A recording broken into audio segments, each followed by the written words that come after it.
दर्शकों, जेके अपडेट में आपका स्वागत है। मैं प्रशांत भारद्वाज।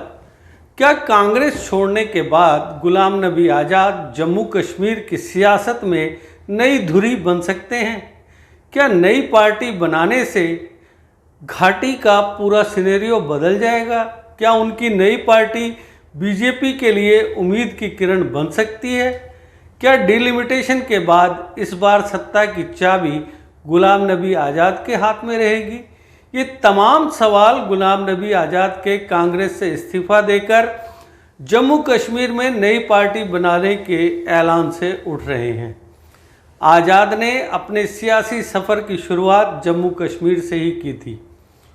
1970 के वक्त में सियासी पारी की शुरुआत करने वाले आज़ाद मुख्यमंत्री, केंद्रीय मंत्री जैसे कई अहम पदों पर रहे।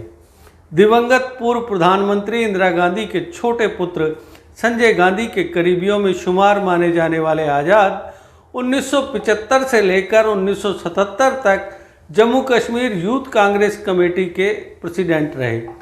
इसके बाद 1977 से 1980 तक ऑल इंडिया यूथ कांग्रेस के जनरल सेक्रेटरी रहे।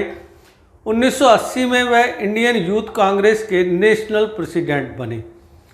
खास बात है कि आज़ाद की संसदीय पारी की शुरुआत महाराष्ट्र की वासिम सीट से हुई थी।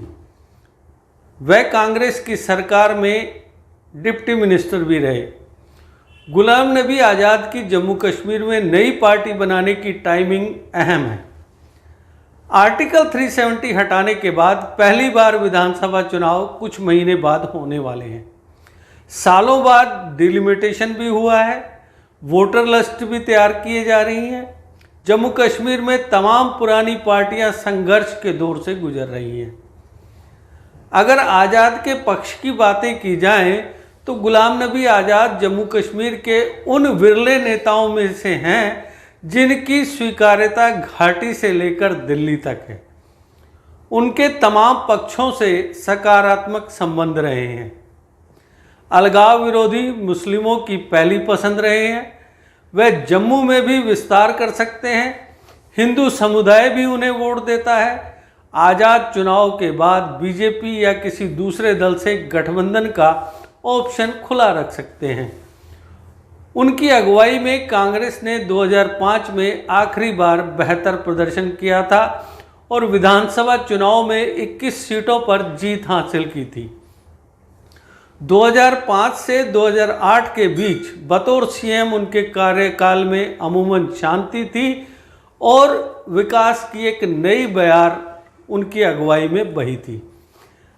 अगर बात आज़ाद की कमजोरी की जाए तो आज़ाद की कमजोरी का सबसे बड़ा एक जो पहलू है वो ये है कि गुलाम नबी आज़ाद के गृह क्षेत्र डोडा और उससे सटे जम्मू के इलाके के अलावा उनका बड़ा जनाधार नहीं रहा है। सालों से चुनावी राजनीति से दूर रहे हैं। उनके स्वास्थ्य को लेकर सवाल उठते रहे हैं। अगर बीजेपी से नज़दीकी बात सामने आती है तो कश्मीर में उन्हें परेशानी हो सकती है। इतने कम वक्त में संगठन खड़ा करने की चुनौती भी उनके सामने होगी।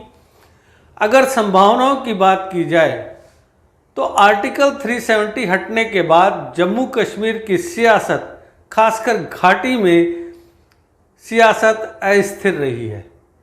हालांकि इस मुद्दे पर नेशनल कॉन्फ्रेंस, पीपुल्स डेमोक्रेटिक पार्टी जैसे दलों ने गुपकार गठबंधन बनाकर एक मंच पर आना मंजूर किया। नेतृत्व से लेकर कई ऐसे मसले हैं जो खासकर दो दलों के लिए मुश्किल खड़ी करते हैं। हालांकि गुपकार अलायंस ने स्थानीय निकाय चुनाव जरूर साथ लड़ा और बेहतर प्रदर्शन भी किया। उस वक्त भी छोटे दलों और इंडिपेंडेंट कैंडिडेट्स के बेहतर प्रदर्शन से इस गठबंधन पर सवाल खड़ा हुआ था। पिछले कुछ सालों से कांग्रेस घाटी में लगातार कमज़ोर हुई है। ऐसे में नई पार्टी की संभावना बन रही थी। ऐसी पार्टी और नेता जो श्रीनगर से दिल्ली के बीच सेतु यानी पुल बन सके, इस सेतु के रूप में गुलाम नबी आज़ाद देखे जा सकते हैं। ऐसा माना जाता है कि गुलाम नबी आज़ाद पीएम नरेंद्र मोदी की शुरू से पसंद रहे हैं। 2014 में एनडीए सरकार बनने के बाद अगले साल उन्हें सर्वश्रेष्ठ सांसद का पुरस्कार दिया गया था। इसके अलावा राज्यसभा से रिटायर होने के बाद केंद्र सरकार ने उन्हें पद्म भूषण से सम्मानित किया था। उनकी विदाई के वक्त संसद में पीएम मोदी ने बतौर मुख्यमंत्री उनके कार्यकाल की बहुत तारीफ की थी। गुलाम नबी आज़ाद ऐसे वक्त जम्मू कश्मीर की सियासत में अपनी पार्टी बनाकर उतर रहे हैं जब माना जा रहा है कि डिलिमिटेशन के बाद पूरी तस्वीर बदल जाएगी। डिलिमिटेशन के बाद जम्मू कश्मीर में विधानसभा सीटों में इजाफा हो गया है। यहाँ अब तक 83 विधानसभा सीटें रही हैं, उनमें से 37 जम्मू और 46 कश्मीर में आती हैं। डिलिमिटेशन के बाद जम्मू कश्मीर में विधानसभा सीटों की तादाद 90 हो गई है। इनमें से 6 सीटें जम्मू और 1 सीट कश्मीर में बढ़ी है। जम्मू डिवीज़न में बीजेपी ने हमेशा राजनीतिक तौर पर बेहतर प्रदर्शन किया है। मौजूदा परिदृश्य में चुनाव में जो कश्मीर में बेहतर प्रदर्शन करता है वह फायदे में रहता है। नए डिलिमिटेशन के बाद अगर जम्मू के पक्ष में आंकड़े हो गए तो इसका असर पूरे इलाके की सियासत पर पड़ सकता है। कश्मीर की सीटों में लद्दाख के भी इलाके आते थे जो पहले ही अलग हो चुके हैं। पिछले दिनों डिस्ट्रिक्ट डेवलपमेंट काउंसिल के इलेक्शन में इसका साफ असर दिखा। जम्मू में बीजेपी ने लगभग पूरी जीत हासिल की तो कश्मीर में गुपकार गठबंधन ने बाजी मारी। ऐसे में बीजेपी को लगता है कि अगर जम्मू में सीट बढ़ने के बाद उसने बेहतर प्रदर्शन किया और आज़ाद कम सीटें भी कश्मीर में जीतने में सफल रहे तो नए गठबंधन का ऑप्शन खुला रहेगा।